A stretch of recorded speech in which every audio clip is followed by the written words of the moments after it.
Hello friends, welcome to my channel. आज हम देखेंगे कैलेंडर रिलेटेड टॉपिक। कैलेंडर में भी मैं पार्ट वाइज आप लोगों को बताऊंगी क्योंकि वो बहुत वास्ट है। तो कैलेंडर में आज हम दिखेंगे कि ऑड डेज को कैसे निकालते हैं, मतलब विषम दिनों को कैसे निकालते हैं। जैसे आप मंथ्स में या फिर ईयर में कैसे विषम दिन को हम निकालेंगे, तो वो सारी चीज़ मैं आपको वीडियो में बताऊंगी। और बहुत सारे लोगों ने मुझे कमेंट करके बताया है कि उनको इन्वेस्टमेंट रिलेटेड टॉपिक के बारे में कुछ जानना है, उनको कोर्स से रिलेटेड कुछ जानना था और इनडायरेक्ट टैक्स रिलेटेड कुछ टॉपिक्स थे। तो डेफिनेटली मैं उस टॉपिक पे ज़रूर वीडियोस बनाऊंगी और जल्द से जल्द कोशिश करूंगी कि आपको वो अपलोड मिले। So let's start calendar topic. आज हम देख रहे हैं कैलेंडर। कैलेंडर में हम बेसिकली देखेंगे एक साल में कितने मंथ्स होते हैं, 12 मंथ्स होते हैं। और 12 मंथ्स में कितने वीक्स होते हैं, 52 वीक्स। 52 वीक्स में हम देखेंगे डेज। हम लोग इसको बड़े से छोटे छोटे पार्ट में लेके चल रहे हैं।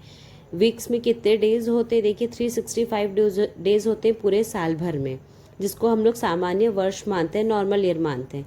और जब एक दिन ज़्यादा होता है, मतलब 366 डेज होते हैं, तो उसको हम लोग लीप ईयर मानते हैं, जो कि 4 साल में एक बार आता है। अब हम लोग देखते हैं शताब्दी वर्ष, मतलब ये क्या होता है, सेंचुरी ईयर। यदि कोई वर्ष अंत में 100 के साथ समाप्त होता है तो वह शताब्दी वर्ष होता है। जैसे मैंने एग्जांपल में दिया 200, 300 या 2000, मीन्स जो भी ईयर अगर वो एंड में 100 से हो रहा है, मतलब वो हमारा सेंचुरी ईयर है, शताब्दी वर्ष है। नेक्स्ट हम देख रहे हैं शताब्दी लीप वर्ष। नाम से हमको समझ में आ रहा है कि सेंचुरी लीप ईयर मीन्स अब यहाँ पे हम लोग जैसे 100 मान रहे थे, तो यहाँ पे हमारा क्या हो जाएगा 400, क्योंकि ये लीप ईयर है जो कि 4 साल में एक बार आता है। तो यहाँ पे हम इसको समझेंगे कि यदि कोई वर्ष 400 से पूर्णतः विभाज्य है तो वह शताब्दी लीप वर्ष है। जैसे कि 1600, 2000, ये दोनों इस साल 400 से कम्प्लीटली डिविजिबल है। अब हम आगे देखेंगे ऑड डेज। ऑड डे, विषम दिन क्या होता है, वो होते हैं एक्स्ट्रा डेज जो हर साल में आते हैं। जैसे कि देखिए एक्स्ट्रा डेज का मतलब हम लोग समझेंगे कि जैसे हम किसी चीज़ को डिवाइड करते हैं तो हमारा जो यहाँ रिमाइंडर बचता है, जो शेष बचता है, वो हमारे हो जाएंगे एक्स्ट्रा डेज।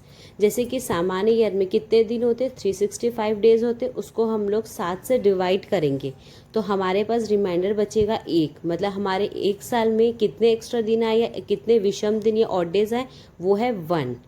लीप ईयर में आप देखेंगे 366 को अगर आप 7 से डिवाइड करेंगे तो आपका रिमाइंडर बचेगा 2। तो आप ये चीज़ समझ लीजिए कि जब भी आपका सामान्य वर्ष होगा तो उसमें आपके ऑड डेज होंगे 1, और अगर वो लीप ईयर है तो उसमें आपके ऑड डेज बढ़ जाएंगे, वो हो जाएंगे 2।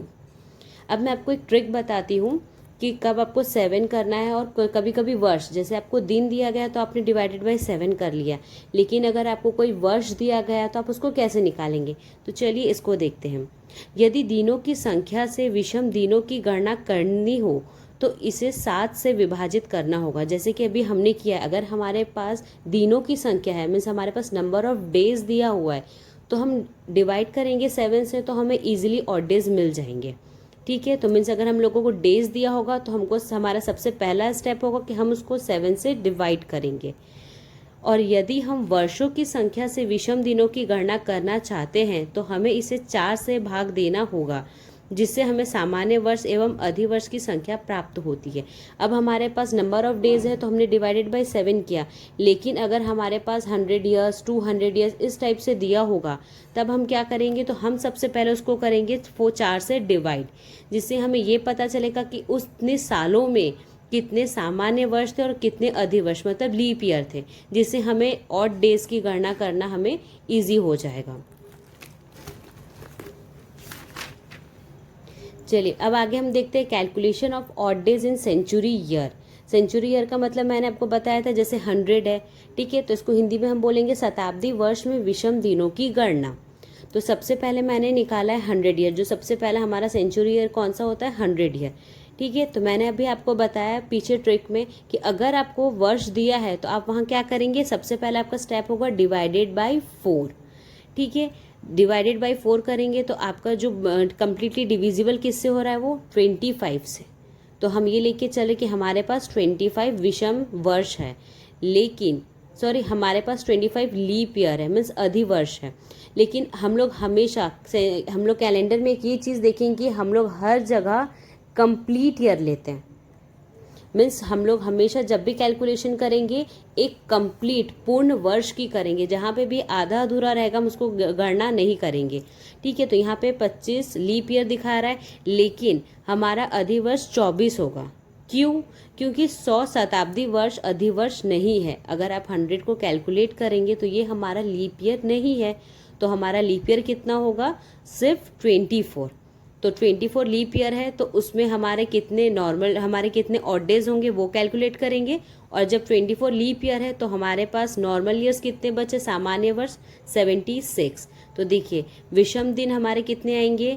हमारे लीप ईयर में 48 विषम दिन आएंगे और 76 इंटू 1 ये हमारा सामान्य है, जो हमारा 76 विषम दिन आएंगे। तो टोटल हमारे विषम दिन कितने आएंगे? 124।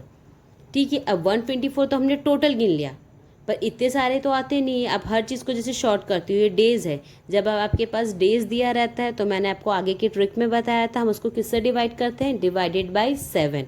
तो देखिए आगे मैंने कैलकुलेशन किया है, 124 डिवाइडेड बाय 7 करेंगे तो आप देखिए आपके पास रिमाइंडर क्या बच रहा है? 5। तो आपका कितना 100 ईयर्स में आपके कितने और डेज होंगे? 5। ये चीज़ क्लियर? आप चाहो तो आगे के क्वेश्चंस में भी इस कैलकुलेशन को यूज़ कर सकते हैं। सेम एज मैंने आगे एक आध क्वेश्चंस और भी सॉल्व किए हैं, जैसे अभी हमने 100 ईयर्स के लिए निकाला था, अब हम लोग देखेंगे 200 ईयर में कितने आते हैं। तो जैसे अगर आपने 100 निकाल लिया है तो आप सिंपली कर सकते हो 100 इंटू 2। 200 ईयर्स है मीन्स 100 इंटू 2, और आपको पता है 100 साल में कितने विषम दिन है? 5। तो 5 इंटू 2 करके 10। और उसको देखो जो 7 से बड़ा है इसलिए वो डिविजिबल हो सकता है, भले कंप्लीट डिविजिबल नहीं है, लेकिन हम उसको डिवाइड कर सकते हैं, विभाज्य कर सकते हैं। ठीक है, तो यहाँ पे हम डिवाइड करके देखेंगे हमारा रिमाइंडर कितना बच रहा है? 3। आप इस क्वेश्चन को चाहो तो पीछे जैसे मैंने 100 ईयर्स को स्टेप बाय किया है, आप इसको भी स्टेप बाय कर सकते हैं। सेम एज हमने वैसे ही कैलकुलेट किया है, तो 300 ईयर में एक ही ऑड दिन आते हैं और 400 ईयर में 0 ऑड डेज आते हैं। आप इसको कैलकुलेट कीजिए और वेरीफाई कीजिए कि आपका भी सेम आ रहा है कि नहीं। आप चाहते हैं तो मंथ्स में भी ऑड डेज निकाल सकते हैं, वरना मैं मंथ्स में ऑड डेज निकालना वो मैं आपको नेक्स्ट वीडियो में बताऊंगी। Thank you.